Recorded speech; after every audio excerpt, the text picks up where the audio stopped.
Hello everyone.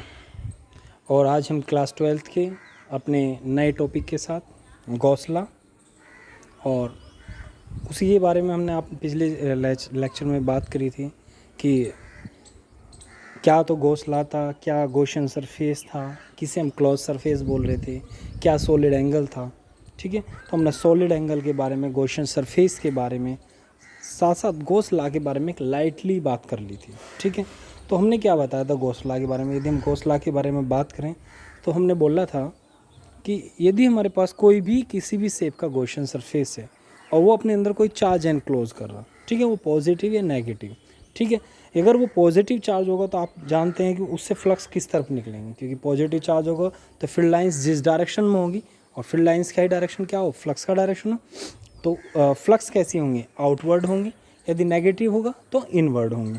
तो किसी भी सरफेस से आउटवर्ड या इनवर्ड होना, उसका एरिया वेक्टर कैसा होगा, तो आपने देखा तो जो आउटर सरफेस हो उसके लिए आउटवर्ड होगा एरिया वेक्टर, जो इनर सरफेस हो उसके लिए इनवर्ड होगा एरिया वेक्टर। ठीक है, तो इसी बेस पे हमने बताया था कि एरिया वेक्टर को कैसे डिफाइन करेंगे हम। ठीक है, तो कैसे फ्लक्स का एंटर करना नेगेटिव हो जाता, कैसे फ्लक्स का बाहर निकलना पॉजिटिव होता किसी एनक्लोज गॉसियन सरफेस को। यदि कोई आउटवर्ड इलेक्ट्रिक फ्लक्स पास होकर जा रही, यानी वो कोई चार्ज एनक्लोज नहीं करा था पर उसके आउटसाइड में कोई चार्ज रखा था। आपके पास कोई गॉसियन सरफेस है, चलो मैं थोड़ा सा ट्राई कर रहा हूँ। जैसे कि आपके पास ये कोई गॉसियन सरफेस है, ठीक है, और आपके पास चार्ज इसके अंदर नहीं है, यानी चार्ज एनक्लोज नहीं है, बट चार्ज यहाँ कहीं है। आप नेगेटिव भी ले सकते हैं, इससे कोई फ़र्क नहीं पड़ता, पहले पॉजिटिव हो। तो फील्ड लाइंस कैसी होंगी, इस तरह कहीं निकल के जा रही होंगी। ठीक है, तो जो फील्ड लाइन इस तरह निकल के गई, तो यहाँ से फील्ड लाइन ने क्या करा, इसे पोर्शन से एंटर करा और वो इधर से जा क्या करेगी, लीव करेगी। तो जिस तरफ से एंटर करेगी, देखो एरिया वेक्टर कहाँ होगा, आउटवर्ड। यदि मैं छोटा सा भी एरिया कट करूँ तो आउटवर्ड होगा, क्योंकि किसी सरफेस पे कैसा होगा, आउटर सरफेस पे आउटवर्ड। और फील्ड लाइन्स कैसे, इनवर्ड। ठीक है, फ्लक्स कैसे है, इनवर्ड है, अंदर जा रही हैं। तो जो एंटरिंग फ्लक्स आई उसके लिए एंगल कितना होगा, 180। सो जो एंटर कर रही है फ्लक्स वो कैसी होंगी, सदा नेगेटिव। जबकि जो बाहर निकलनी होगी उसके लिए एंगल कितना होगा, 0। और जिसके लिए एंगल 0 होगा तो उसके लिए मतलब फ्लक्स कैसी होंगी, पॉजिटिव होंगी।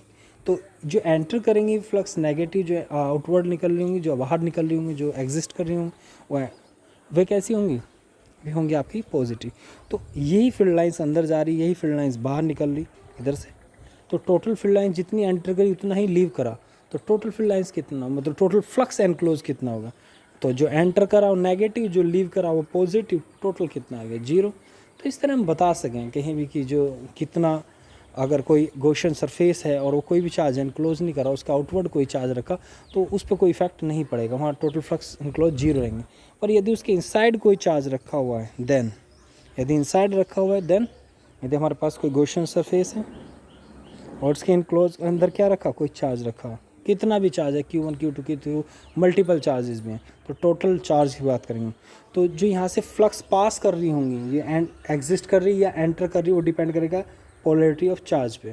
ठीक है, तो जितनी टोटल फ्लक्स एनक्लोज होंगी, जो पास होंगी, तो टोटल फ्लक्स कितनी होंगी किसी भी सरफेस पे, वो कितनी होंगी, phi is equal to total charge enclose, इसलिए बोल रहा हूँ मैं एनक्लोज, कितना चार्ज एनक्लोज करा, ठीक है, upon epsilon not. Epsilon naught is the medium dependency के लिए हो ना। एप्सिलॉन नॉट क्या बोलते हैं, परमिटिविटी ऑफ द वैक्यूम। यदि आपका गॉसियन सरफेस मीडियम कुछ अलग रखता होगा तो इसकी वैल्यू चेंज हो जाएगी। ठीक है, पर हम बात करेंगे किसकी, आप वैक्यूम की, तो इसकी वैल्यू कितना होगा, इसका वैल्यू होगा Q अपॉन एप्सिलॉन नॉट। ठीक है, तो गॉसियन सरफेस से हमने क्या बताया कि total flux is equal to Q enclose upon epsilon naught. But the total flux कैसे निकालते हैं, टोटल फ्लक्स कैसे निकालने, total field lines into surface area. आपने निकालता है ना total field strength into surface area, क्योंकि आपने क्या बताया था, जो फ्लक्स डेंसिटी है यानी फील्ड लाइंस अपॉन क्या था, एरिया। ठीक है, जो फ्लक्स डेंसिटी है वो स्ट्रेंथ दिखा रही थी इलेक्ट्रिक फील्ड की। तो इलेक्ट्रिक फील्ड स्ट्रेंथ में यदि हम सरफेस एरिया की मल्टीप्लाई कर देंगे तो वो क्या बन जाएगा, वो फ्लक्स बन जाएगा। यानी आपने जो पढ़ा था वो कुछ ऐसा पढ़ा था ना कि जो ई है वो क्या दिखाती है, फील्ड लाइन डेंसिटी की बात बताती है, जो मैग्नीट्यूड ऑफ ई की बात कर रहा हूँ मैं, स्ट्रेंथ की बात कर रहा हूँ, इलेक्ट्रिक फील्ड इंटेंसिटी। तो हमने देखा था जिस जगह फील्ड लाइन्स की डेंसिटी ज़्यादा होती, पास होती, वहाँ फील्ड स्ट्रॉन्ग होता है, जहाँ दूर दूर होती वहाँ फील्ड वीक होगा। ठीक है। तो उसी के हिसाब से हम बता सकते हैं कि कोई फील्ड स्ट्रॉन्ग है या वीक है। अब यहाँ पे अगर हम देखें अपने पास जो हमारे पास दिया गया है ये फाई इज इक्वल टू कितना है, वो होगा कितना ई डॉट डी एस। डॉट किस लिए लिया है, क्योंकि ई यहाँ पे हम वेक्टर फॉर्म में ले रहे हैं, ठीक है। तो इलेक्ट्रिक फील्ड और सरफेस एरिया का जो एरिया वेक्टर होगा उसके बीच में कितना एंगल है उस पर भी डिपेंड करेगी ना फ्लक्स, वो बताया था कल उस दिन भी, ठीक है। तो हमारे पास जो फ्लक्स आई वो कितनी आई, ई डॉट डी एस का सरफेस इंटीग्रेशन।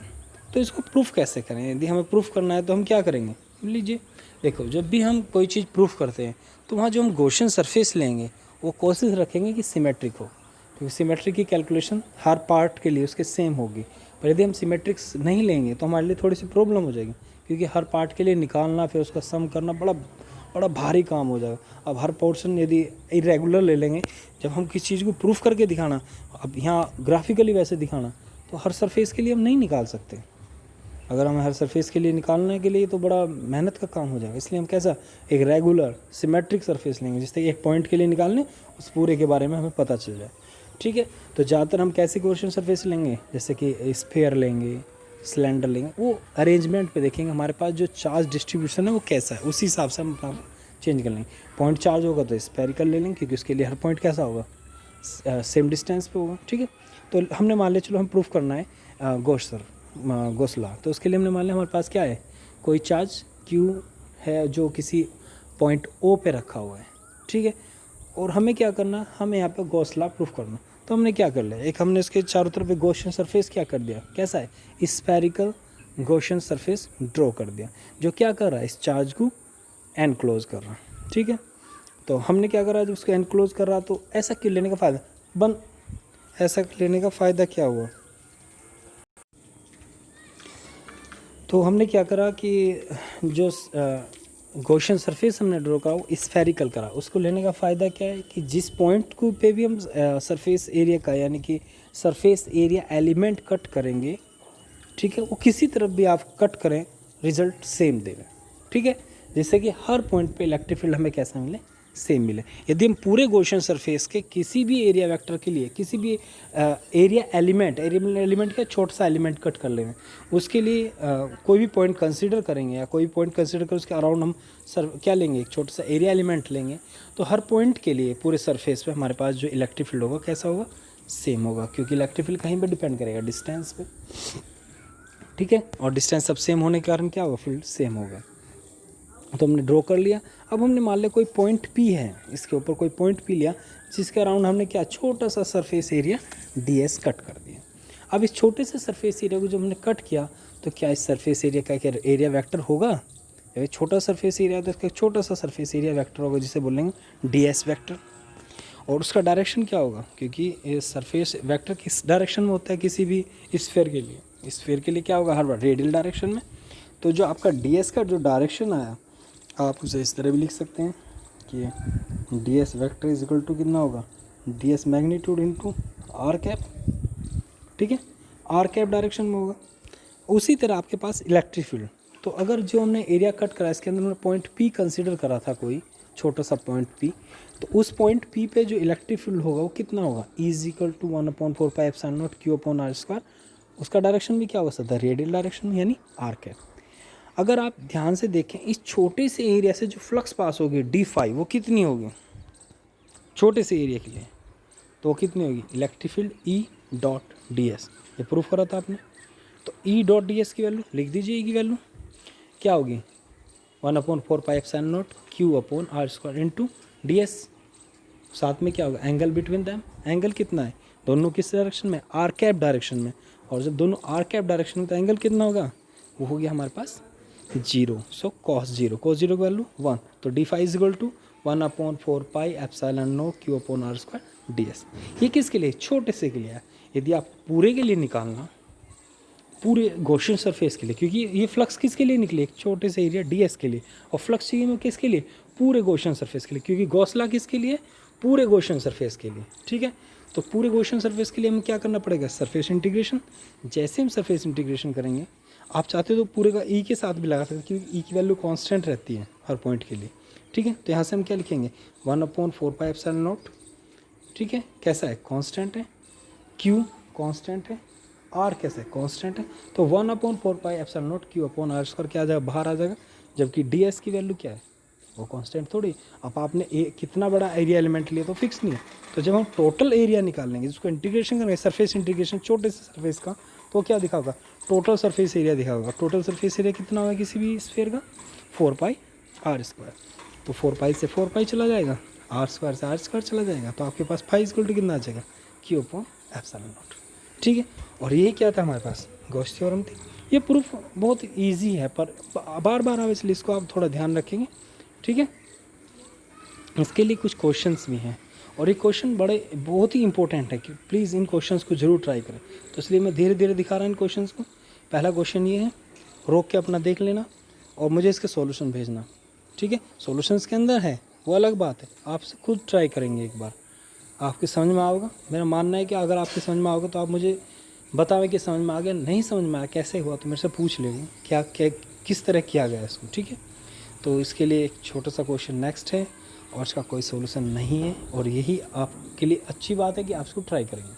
ठीक है, और इस क्वेश्चन को बहुत टाइप से पूछा जा सकता है कि अगर आपका सरफेस चार्ज जो रखा, यदि वो आपके पास कोई भी, हमारे पास क्या है, क्यूब है, क्यूब के सेंटर पे रखा, कॉर्नर पे रखा, किसी फेस पे रखा, कहाँ रखा, तो क्वेश्चन किस तरह चेंज होगा। ठीक है ना, तो उसी हिसाब से आपको बताना है ये। तो आपको इस चीज़ का ज़रूर ध्यान रखना कि चार्ज का ओरिएंटेशन क्या है। यदि चार्ज का ओरिएंटेशन सेंटर पे है, चार्ज का ओरिएंटेशन किसी कॉर्नर पे है, या किसी एज पे है, एज के मिडिल पॉइंट पे है, या किसी फेस के मिडिल पॉइंट पे है, या किसी फेस पे है, तो आप उसे कैसे कवर अप करें, किस तरह आप उसे पूरा कवर कर देंगे, वो आपको सोचना होगा। तो इसके लिए एक छोटा सा आइडिया दूँगा। चलो, जैसे कि आपके पास सेंटर पे कोई है, आपको बोल दिया गया कि ये कोई आपके पास एक क्यूब है मेरे पास, और उस क्यूब के क्या सेंटर पे क्या है, एक चार्ज रखा। चलिए बनाने की कोशिश करते हैं, अगर क्यूब बन पाओगा तो। ये लीजिए,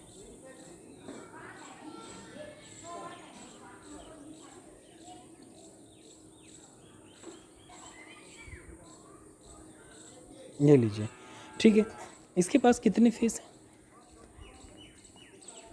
कितने, 6 फेस। ठीक है, अगर हमने इसके अंदर यहाँ कोई चार्ज रख दिया सेंटर पे प्लस, आप सेंटर की जगह कहीं भी इसके अंदर रखेंगे पूरे सरफेस में तो कोई इफेक्ट नहीं पड़ेगा। ठीक है, और सेंटर पे रखा, थोड़ा हमारे लिए आसान हो गया।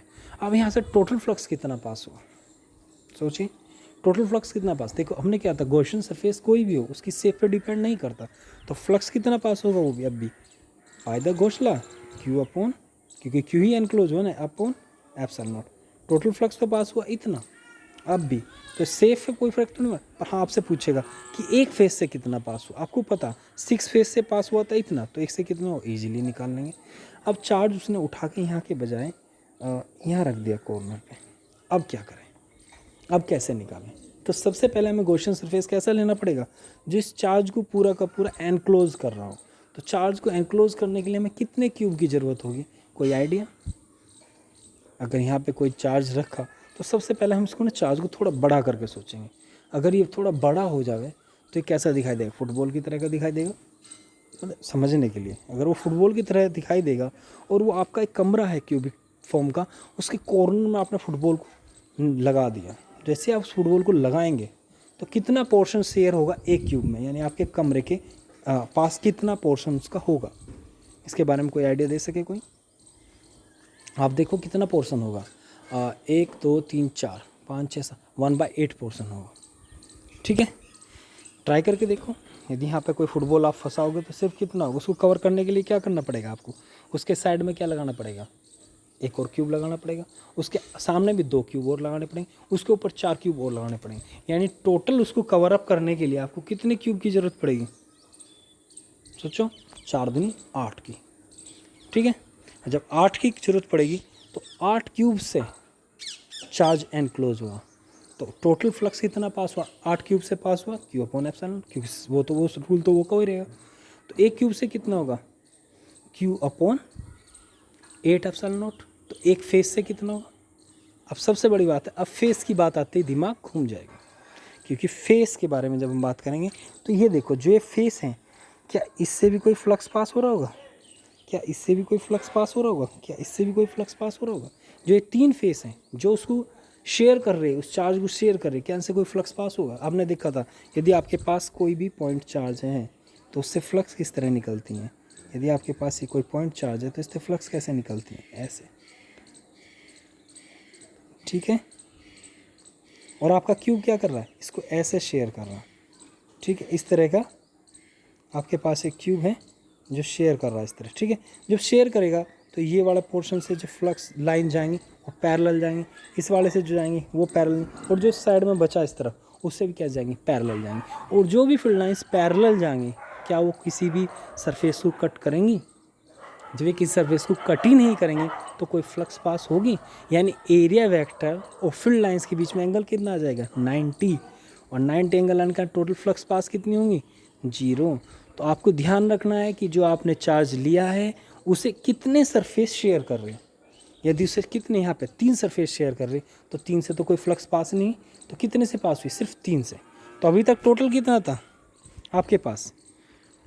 8 था। 8 से पास कितना हुआ था? Q upon epsilon not.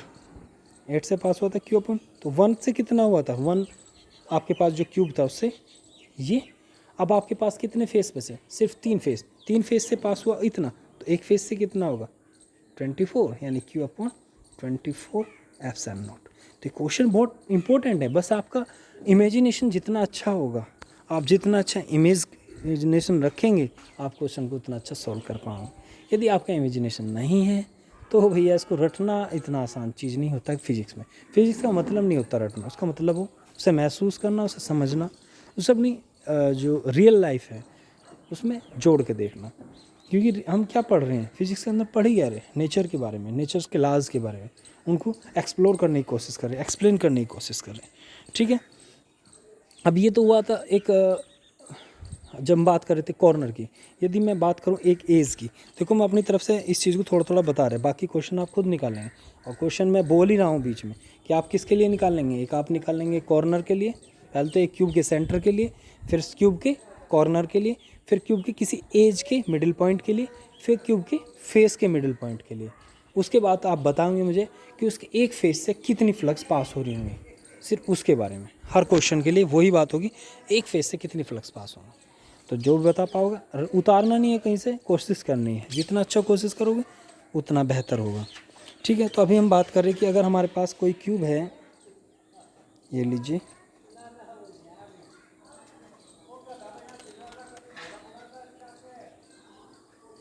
लो जी, अगर क्यूब अच्छा नहीं बना थोड़ा छोड़ दियो, ये लीजिए, यहाँ पे मैंने कोई चार्ज रख दिया है, हाथ से थोड़ा सा बनाने में दिक्कत हुआ है, यहाँ पे मैं रखा। अब अगर आपके पास यहाँ एक फुटबॉल है और वो आपके घर की किसी दीवार के ऊपर लगी हुई है, तो आप उसे कैसे कवर अप करेंगे? कितना पोर्शन शेयर हो रहा होगा, कोई बता पाओगा? 1/4 हो पा रहा होगा? रख के देखो।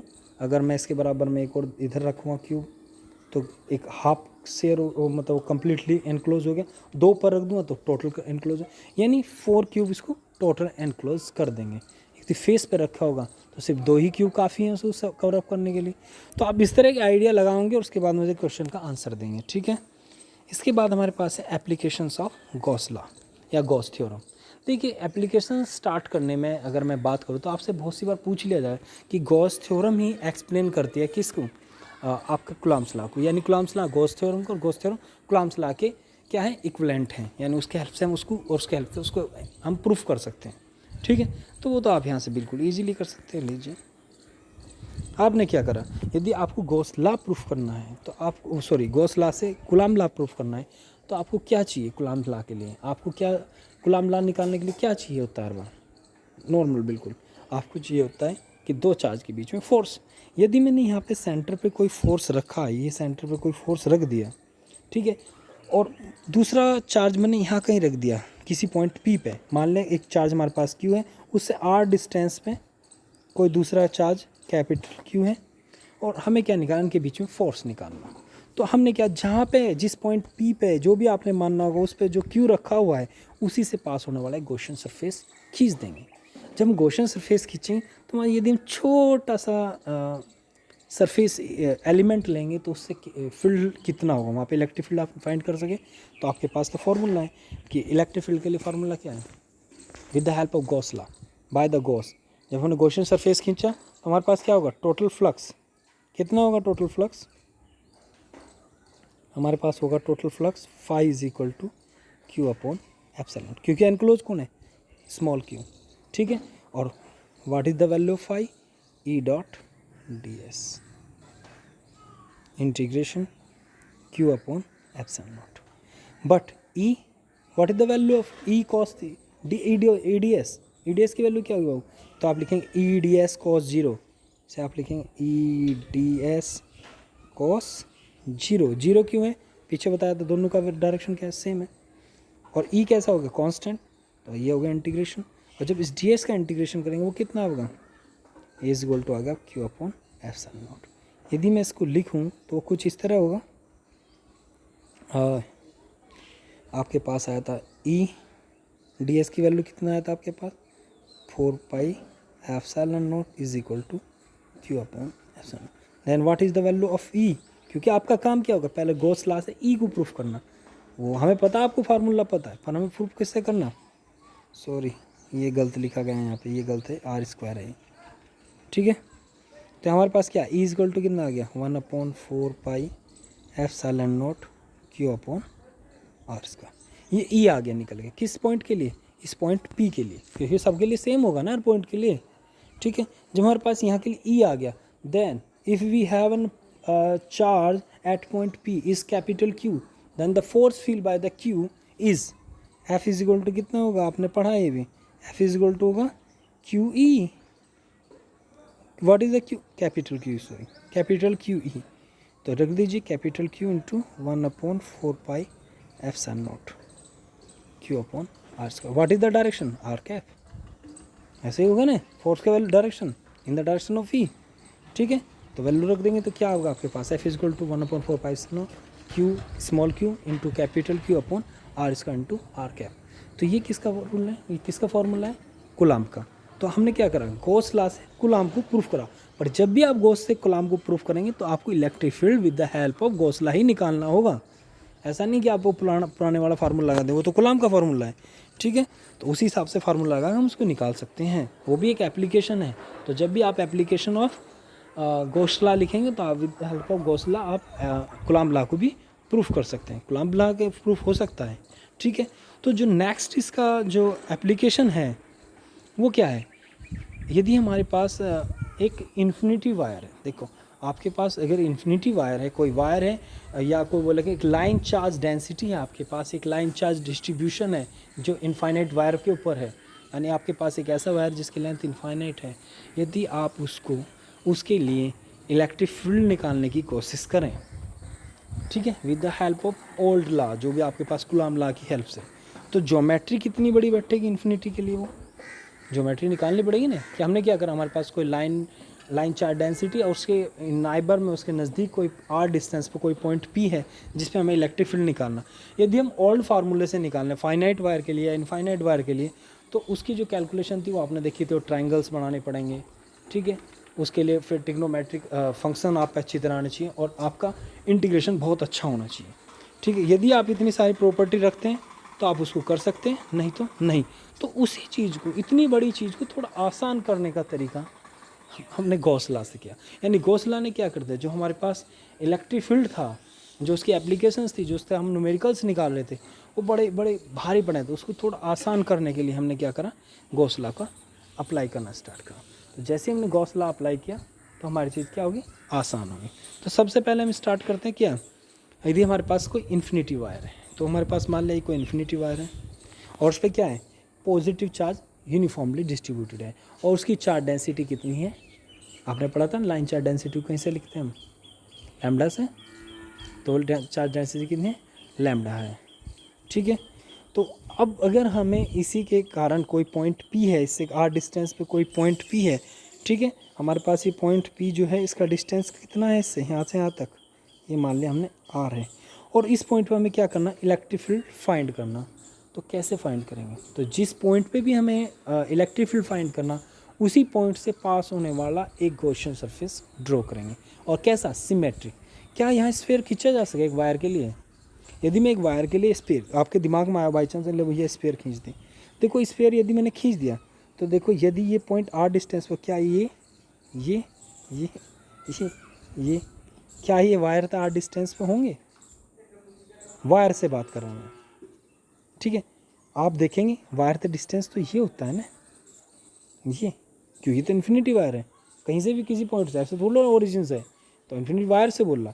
तो इसके लिए यदि पॉइंट यहाँ पे किसी के लिए ये, किसी के लिए, किसी के लिए, किसी के लिए, किसी के लिए, तो ये डिस्टेंस सबके लिए अलग अलग हो जाएगा, तो बड़ा भाई सिंपल ना होकर बड़ा मुश्किल हो जाएगा काम, ठीक है। इसलिए हम क्या करेंगे, जब भी हमारे पास लाइन डेंसिटी होगी तो हम कोशिश रखेंगे किस टाइप का सरफेस ड्रॉ करें।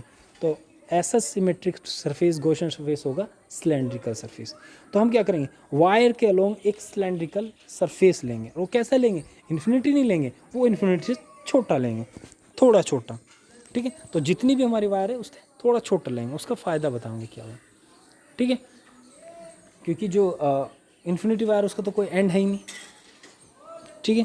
तो यदि हम ऐसा कोई सरफेस ड्रॉ करें, कैसा, सिलेंड्रिकल, यानी एक सिलेंडर फंसा दें, उसके अंदर वायर को लगा दें, तो अब क्या होगा बाबू, हमें पॉइंट पी पे कंसीडर करना, निकालना है। तो हम पॉइंट पी पे क्या, छोटा सा सरफेस एरिया ds कट कर देंगे, ठीक है। तो जैसे ही मैं छोटा सा एरिया सरफेस कट करूँगा, देखो मेरे पास क्या होगा, यदि मेरे पास एक सिलेंडर है तो उसके कितने सरफेस एरिया होंगे। पहले तो ये मेरा पॉइंट पी निकालना वो अलग बात है, फिर मुझे एक बार पता होना चाहिए कितने सरफेस एरिया है हमारे सिलेंडर के पास। एक तो कैसा होगा, कर्व्ड सरफेस एरिया हो गया, और 2 प्लेन सरफेस एरिया होंगे। अब वो देखो ये क्या हो गया, ये तो कर्व्ड सरफेस एरिया, और ये क्या है, ये प्लेन सरफेस एरिया है, ठीक है। ये हमारे पास प्लेन सरफेस एरिया है। तो अगर मैं इन सरफेस एरिया पे भी, यहाँ पे भी मैं क्या करूँगा, यहाँ पे भी छोटे छोटे एरिया वेक्टर कट कर दूँगा, लो जी, क्यों करूँगा, तो सब सर्फ जहाँ जहाँ एरिया वेक्टर कट करें वहाँ पे हमें क्या करना पड़ेगा, उसका डायरेक्शन शो करना पड़ेगा नॉर्मली। तो ये एन कैप, इधर भी एन कैप, इधर भी एन कैप, ये सब क्या है, जो एरिया ds कट करेगा, ये भी ds मान लें, ये भी ds मान लें, इन ds वेक्टर्स का डायरेक्शन है, ठीक है। तो अगर हमने ऐसा कोई सरफेस एरिया कट कर लिया, अब हमें सबसे पहला क्या करना है, टोटल फ्लक्स कैलकुलेट करनी। टोटल फ्लक्स कैलकुलेट करने के लिए मान लिया हमने जो सरफेस, गॉसियन सरफेस ड्रॉ करा है, उसका जो रेडियस है वो कितना है, जितने भी पॉइंट पर आपको क्या निकालना है, इलेक्ट्रिक फील्ड निकालना है, यानी उसकी वैल्यू कितना ले लिया, रेडियस ले लिया हमने r, और लेंथ ले लिया मान लिया l, ठीक है। लेंथ l है और रेडियस कितना है हमारे पास, r है, ठीक है। तो अब पहला काम क्या है, जो हमने सरफेस लिए हैं उनसे हम टोटल फ्लक्स कैलकुलेट करेंगे। तो सबसे पहले कर्व्ड सरफेस से निकाल लो, फिर प्लेन सरफेस से निकाल लो, टोटल फ्लक्स कैलकुलेट कर देंगे। तो total flux passing through the curved surface कैसे निकालेंगे, छोटे से एरिया से निकाल लो पहले, ई डॉट ds, ठीक है। तो ये लीजिए आपके पास जो आई यहाँ से, तो ये छोटे से एरिया के लिए, कर्व्ड सरफेस के लिए, यानी phi curved is equal to कितना होगा, E dot ds close integration, किसके साथ, सरफेस इंटीग्रेशन, ठीक है।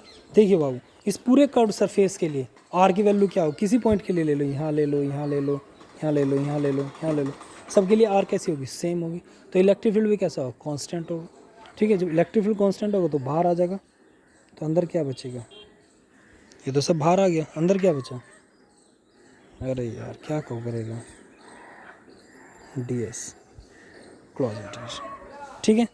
सॉरी एक चीज़ और बताएंगे, इनके बीच का एंगल ई डॉट ds कल कल घुमा, ई ds cos थीटा, देखो एंगल कैसा है दोनों के लिए, रेडियल होगा ना, surface area, curved surface area radial, electric field radial. यदि कोई नहीं समझ पा रहा तो एक वायर के लिए इलेक्ट्रिक फील्ड देखो कैसा होगा, इसके लिए यदि मेरे पास ये कोई वायर है, देखो इलेक्ट्रिक फील्ड ऐसे निकल रहा हो, ऐसे निकल रहा हो, ऐसे निकल रहा हो, ऐसे निकल रहा हो, ऐसे ऐसे ऐसे ऐसे ऐसे, जैसे ट्यूबलाइट से लाइट निकलेगी चारों तरफ को, ऐसे कोई इधर भी होगा, नीचे डाउनवर्ड भी होगा, इस तरह, ठीक है, रेडियल ही होगा, समझ पा रहे हैं। सब जगह कैसा होगा, रेडियल होगा, क्योंकि फील्ड लाइन्स एक दूसरे को पुश अप कर रही होंगी, इसलिए सब जगह कैसे पैरेलल होंगी एक दूसरे की। इलेक्ट्रिक फील्ड कैसा होगा, कैसा होगा, यूनिफॉर्म होगा, कि ये यूनिफॉर्मली चार्ज है। तो इस तरह सर हमारे पास क्या निकल रही, फील्ड लाइन्स निकल रही। तो यदि छोटे से एरिया के लिए मैं क्या निकाल लूँ, फ्लक्स निकाल लूँ, तो वो कितनी होगी, D phi is equal to, वो कितनी आई थी अभी, ई मैंने कांस्टेंट ले लिया था, ई ds cos थीटा कितना आ गया 0, तो cos 0 की वैल्यू कितनी आएगी 1, तो यहाँ पे आ गया ई कांस्टेंट और साथ में ds सरफेस एरिया का क्लोज इंटीग्रेशन। तो जब मैं क्लोज इंटीग्रेशन करूँगा किसके लिए, कर्व्ड सरफेस के लिए, तो कर्व्ड सरफेस के लिए, तो कर्व्ड सरफेस के लिए क्लोज इंटीग्रेशन करूँगा तो कितना होगा, तो हमारे पास जो फाई आएगा वो phi D phi sorry curved वाला वो इज इक्वल टू कितना होगा E into curve surface area कितना होता है भैया, यदि आपके पास कोई भी एक सिलेंडर है तो सिलेंडर का जो कर्व सरफेस एरिया है वो कितना होता है, वो कितना है 2 पाई आर इंटू एल। ठीक है, तो चलिए हम शुरुआत करते हैं। अब चलो यहाँ भी थोड़ा सा एक और बता दूँ, और एक ही चीज़ जो इन प्लेन एरियाज़ के लिए निकालूंगा तो क्या होगा, सरफेस एरिया और इलेक्ट्रिक फील्ड के बीच में एंगल कितना रहा, देखिए ये एंगल देखो, सरफेस एरिया किस तरफ है, यदि क्लोज सरफेस के लिए प्लेन के लिए देखें एरिया इस तरफ, इलेक्ट्रिक फील्ड इस तरफ, एंगल 90। यहाँ पे भी ऐसा, तो यहाँ से जो फ्लक्स पास होंगी वो कितनी होंगी, 0। यदि हम क्या करते अपना सिलेंडर बड़ा ले लेते वायर से, ठीक है, ऐसा हो जाता है इतना बड़ा सिलेंडर, तो फील्ड लाइंस कभी भी ऐसे परपेंडिकुलर डायरेक्शन में नहीं होती, क्योंकि एंड पॉइंट पे क्या हुए फील्ड लाइंस को पुश कर देती इनसाइड वाली फील्ड लाइंस, तो बैंड हो जाती है, जब बैंड हो जाती है तो यहाँ से भी कुछ ना कुछ फ्लक्स पास होना स्टार्ट हो जाता है। इसलिए हम क्या करें, इसको छोटा ले रहे हैं, जिससे कि यहाँ से टोटल फ्लक्स कितना निकले, 0 निकले। ठीक है, तो यहाँ से जो हमारे पास जो प्लेन सरफेसेस हैं उनसे जो फ्लक्स पास हो रही है वो कितनी होगी, 0 होगी। तो ये लीजिए आपके लिए सामने फार्मूला है कि टोटल फ्लक्स कितना होगा, कर्व्ड सरफेस से यानी इसको 1 मान लिया उन्होंने, प्लेन सरफेस को 2 और 3 मान लिया, तो टोटल फ्लक्स निकाल दी उसके हेल्प से, तो निकल के आगे हमारे पास कितनी ई इंटू डी एस कितना है 2 पाई एल। ठीक है, अब हमें पता बाय द गॉस लॉ क्या है, डी फाई किसके लिए था, वो तो फाई टोटल निकाल देना, मैं अभी डी फाई निकाल रहा था ऊपर, इन्हें क्या करा जब सब सरफेस ले लिए तो टोटल फाई आ गया, तो टोटल फाई हमारे पास आया E into 2 pi R L.